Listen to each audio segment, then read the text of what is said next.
본문 말씀을 통해서 생존 믿음이란 제목으로 하나님 말씀 증거하겠습니다.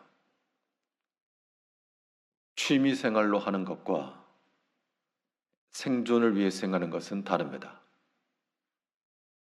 우리가 세수를 할 때 샤워기를 틀고 하는 것과 화재를 진압하기 위해서 물을 쏘아대는 것은 그 압력이 다를 수밖에 없습니다. 우리의 믿음이라고 하는 것도 우리의 취미 생활로서가 아니라 우리의 생존으로서의 믿음이므로 이 믿음의 수압이 강하게 돼서 화재를 진압하는 것처럼 우리의 믿음의 압력이 믿음이 강하게 적용되어야 될 때가 있다는 겁니다. 그러면 우리의 믿음이 어떠한 때 강하게 적용되어야 되겠는가? 오늘 본 말씀을 통해서 살펴보게 되면 먼저는 이 시험의 때 우리의 믿음이 강하게 나타나야 됩니다. 생존을 위해서 필요한 겁니다. 시험이라고 하는 것은 여러 가지 형태로 다가오는데 오늘 본문에 나타나는 이 이삭이 경험하였던 시험은 흉년이라고 하는 큰 고난이었습니다. 본문 1절에서 아브라함 때에 첫 흉년이 들었더니 그 땅에 또 흉년이 들매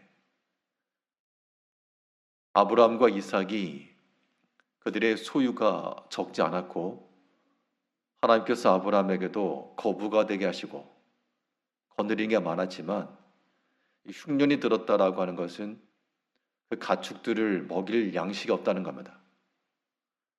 사람이 먹을 것도 고사하고 이 가축, 짐승떼가 먹을 것도 없으니 이게 큰 위험이었죠.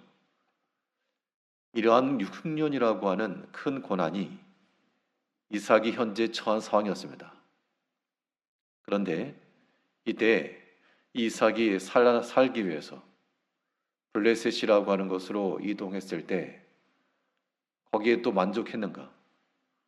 양식이 풍족하거나 그러지 않았을 것인데 그때 하나님께서 이삭을 막으시고 더 이상 내려가지 말라. 더 이상 애굽 땅으로 가지 말고 이 땅에 머물라 라고 말씀하셨습니다. 2절에서 여호와께서 이삭에게 나타나 이르시되 애굽으로 내려가지 말고 내가 내게 지시하는 땅에 거주하라. 사실 사람이 어려움의 때를 당하게 되면 분별력과 판단이 흐려지게 돼 있고 사람의 생각을 따라 행할 가능성이 큽니다.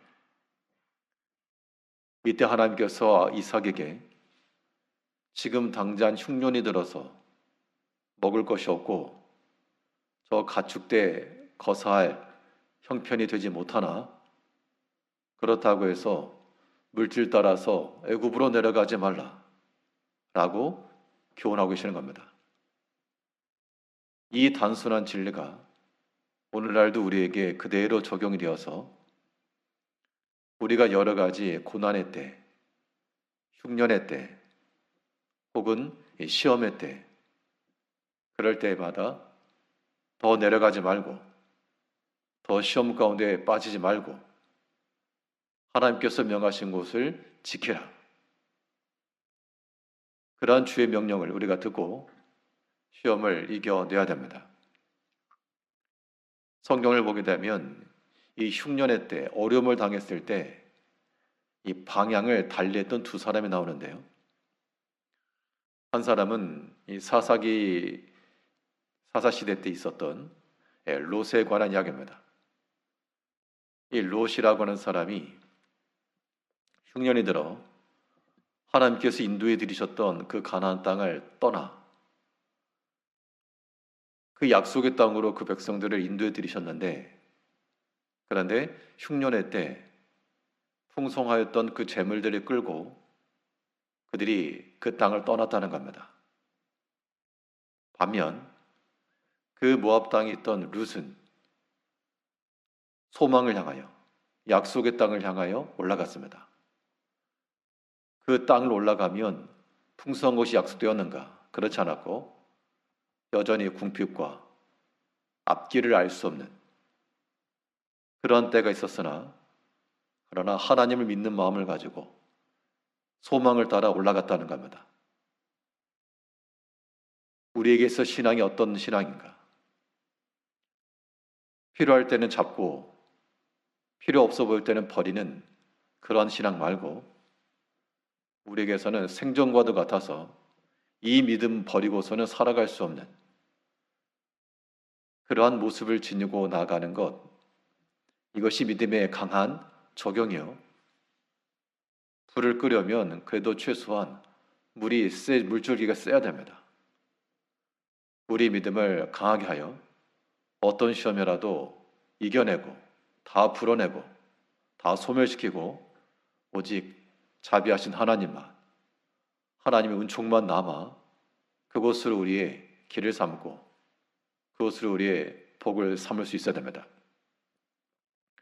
불순물이 함유된 그러한 금속들, 철광석들이라도 뜨거운 용광로 속에 놓고 뜨거운 불 속에서 재련시키면 순수한 보석들을 얻어낼 수 있습니다.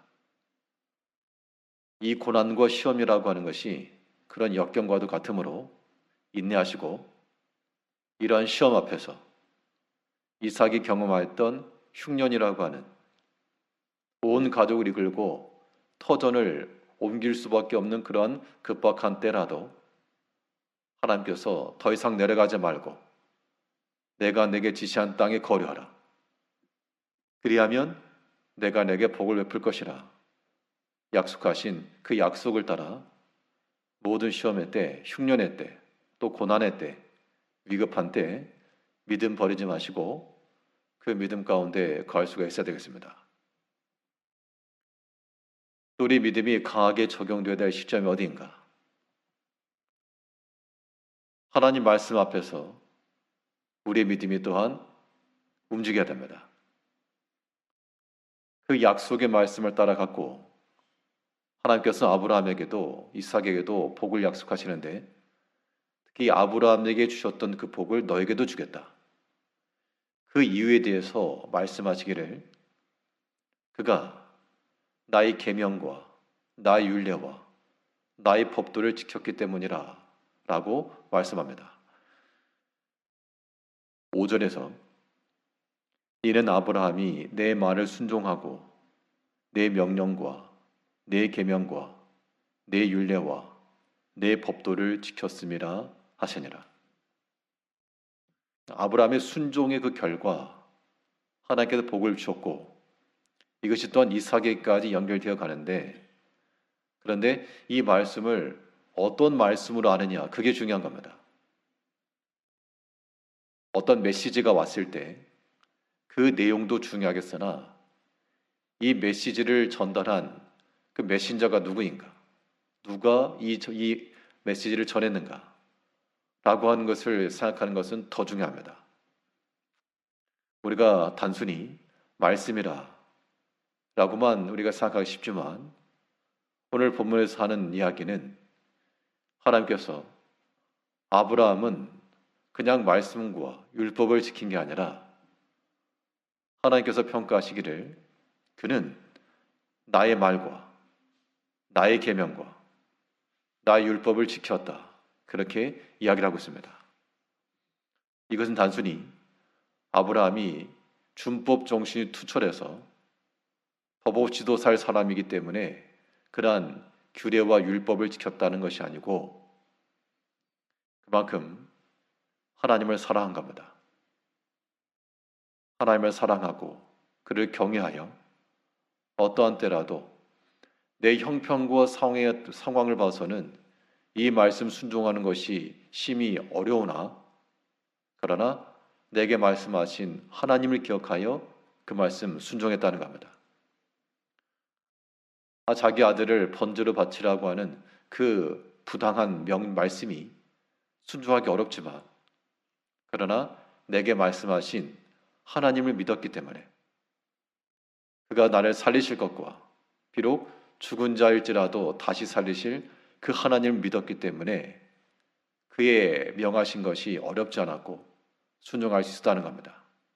이제 우리가 주의 말씀을 지키고 믿음으로 나아간다는 것, 단순히 우리의 믿음이 좋아서 우리의 마음씨가 좋아서 그 계명과 율례를 지키는 것 아니고 여기에는 반드시 하나님을 사랑하는 마음으로 하나님께서 내게 말씀하셨으므로 그것이 먼저 선행이 되고 그러면 그 우리에게 주어진 명령은 가벼운 겁니다. 사랑하는 것을 행하는 거기 때문에 충분히 감당할 수 있는 것입니다. 이제 우리의 믿음이라고 하는 것이 우리에게 하나의 액서 사료 같지 않고 우리의 생존의 믿음이 되어서 오늘도 여러 가지 시험을 떼어라도 믿음으로 이겨내시고 또 여러 가지 명령 앞에서 나를 사랑하시는 하나님을 기억하며 그 존중의 마음을 담아 경외심을 가지고 이 믿음을 잘 지켜나가시는 결과로서 하나님의 은혜와 복을 누리는 모든 성도님들 되시기를 바라겠습니다. 기도하겠습니다.